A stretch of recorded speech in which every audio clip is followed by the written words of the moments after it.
Why is nobody talking about the difference between omenala, ordinala, odibende, and ewumewu? In this video, I'm going to make you fully understand what this means. The Igbo people have a rich and structured society built on well-defined cultural concepts. Let's explore 4 key terms that shape Igbo identity and way of life: omenala, odibende, ordinala or ordinani, and ewumewu. Omenala, which means culture in English, refers to the daily life of a people, their food, clothing, language, and social practices. It includes ceremonies like marriage, traditional dances, and even greetings. Omenala is fluid and dynamic, meaning that it evolves over time as society changes. Secondly, odibende or custom in English language. Odibende represents unique custom that define a particular group within a larger society. These are traditions that differentiate one community from another, such as Oka's mastery of blacksmithing or Ishagu's expertise in pottery. Unlike general culture,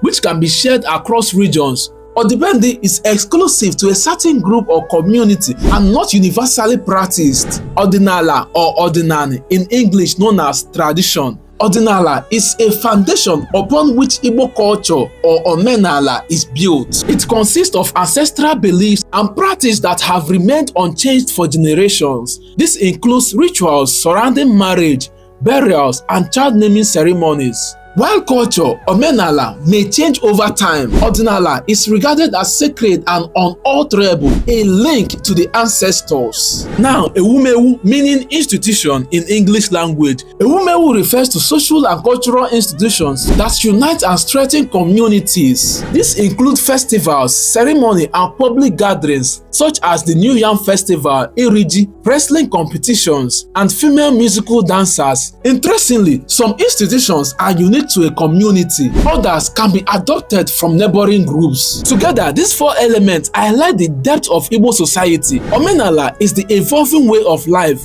Odibende marks unique customs. Ordinala preserves unchanging tradition. And ewumewu brings people together. Understanding these concepts help us appreciate the beauty and structure of Igbo heritage. Tell me in the comments if you knew the difference between all these terminologies before now.